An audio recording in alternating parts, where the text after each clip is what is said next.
ప్రియులరా, ప్రభువుకు మహిమ కలుగునుగాక. మార్చి నెల 16వ తేదీ మిమ్మల్ని అందరినీ కలుసుకోవడం దేవుని యొక్క మహాకృప తప్ప వేరొకటి కాదు. ఇంత మట్టుకు నడిపించిన దేవుడు ఇక మీదట నడిపించబోతున్నాడు. ఆమేన్. ప్రభువుకు స్తోత్రం. అను దినం పరిశుద్ధాత్మనితో అను ఈ క్లుప్త సందేశం, ఈ ప్రవచన వాక్కు, ఈ షార్ట్ మెసేజే అయితే దినమంతా మీ చెవులలో వినబడుతూనే ఉంటుందని నేను నమ్ముతున్నాను. నమ్మకముతో ప్రభువుని స్తుతించి ఈ వర్తమానం వినిన వెంటనే నేను ముగింపులో ప్రార్థిస్తాను కదా, మీరు బాగా స్తుతించి ప్రార్థించి అది తలంచి ప్రభువుకు స్తుతి చెల్లిస్తూ ఉండండి. ఆ దినమంతా ప్రభు పదే పదే జ్ఞాపకం చేసేటప్పుడు ప్రార్థించండి. దేవుడు కృప చూపిస్తాడు. ప్రభువుకు స్తోత్రం. ఈ దినమునకు సంబంధించిన వాక్యం ఎఫెసీ 6:12 ఏలయనగా మనము పోరాడునది శరీరులతో కాదు గాని ప్రధానులతోనూ అధికారులతోనూ ప్రస్తుత అంధకార సంబంధులకు లోకనాథులతోనూ ఆకాశ మండలమందున్న దురాత్మల సమూహములతోనూ మనము పోరాడుచున్నాము. ఆమేన్. మనము రక్షింపబడి యేసయ్య బిడ్డలముగా ఉంటున్నాం. పరిశుద్ధాత్మను పొందుకున్నాము. ఆత్మలో నింపబడి అన్య భాషలు మాట్లాడుతున్నాం. మనలో అనేకులు సేవ చేస్తున్నారు. సేవకులకు సహకారులముగా ఉంటున్నాము కదా. అయినప్పటికీ మీలో ఒక ప్రశ్న, ఎందుకీ పోరాటం, ఎందుకీ సమస్య? ఇక్కడ వాక్యం ఏమని సెలవిస్తుంది? దేవుని బిడ్డలారా, పోరాటం మనకు ఉంది. యేసురాజు అదే చెప్పాడు కదా, లోకములో మీకు శ్రమ కలుగును, ఆయనను ధైర్యము తెచ్చుకొనుడి, యేసు అను నేను లోకమును జయించాను. అలాగైతే ఈ దినం ఈ వాక్యం మీ ఎదుట ఎందుకు వస్తుందంటే, పోరాటం వచ్చినప్పటికీ మీరు మునిగిపోయే వ్యక్తులు కాదు, మీరు జయము పొందుకునే వ్యక్తులు. ఆ తరువాత పోరాటములో జయము పొందుకునేటప్పుడు మీరు ఇంకా బలశూరులుగా మారుదురు.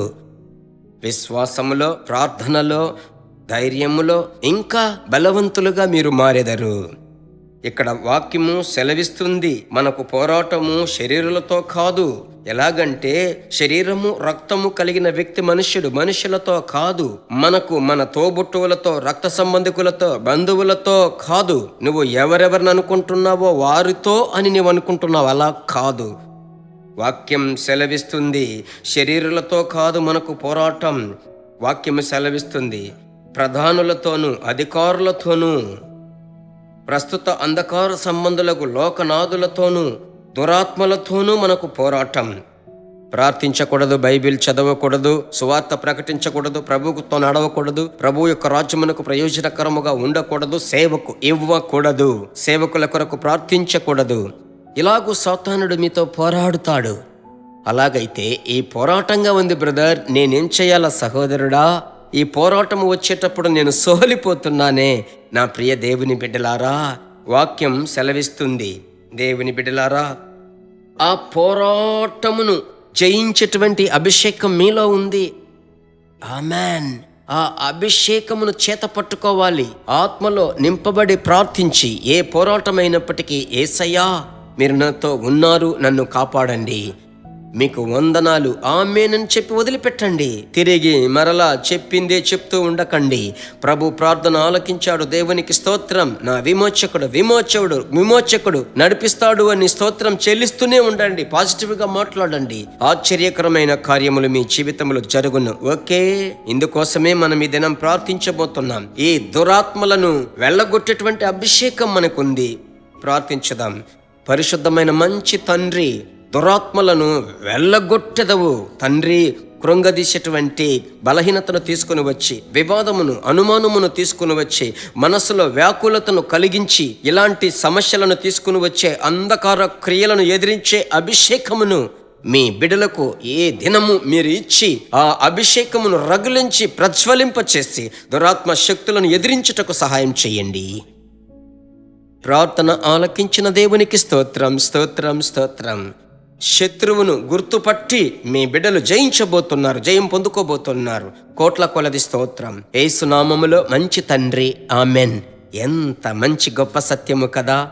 సత్యమును గ్రహించెదరు, సత్యం మిమ్ములను స్వతంత్రులనుగా చేయును. బాగా స్తుతి చెల్లించండి. అందుకు గుర్తుగా, థ్యాంక్స్కు గుర్తుగా అనేకులకు షేర్ చేసి, సరేనా, వారి కొరకు ఒక ప్రార్థన చేయండి, ప్రార్థించండి.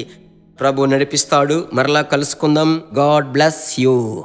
దేవుని బిడ్డలారా, ఈ వర్తమానము మీకు మిక్కిలి ఆశీర్వాదకరముగా ఉందని మేము నమ్ముచున్నాము. ఇంకనూ మా వర్తమానములను విని ప్రభువులు ఆశీర్వదింపబడుటకు జీసస్ మీట్స్ మినిస్ట్రీస్ అను మా యూట్యూబ్ ఛానల్ ను సబ్స్క్రైబ్ చేయండి. మరియు మా ప్రార్థన సహాయముకై మీరు సంప్రదించవలసిన మా ఫోన్ నెంబర్ 9842528336 మరియు 7299546363. Email gpsrobinson@hotmail.com. ప్రభు మిమ్మును ఆశీర్వదించునుగాక.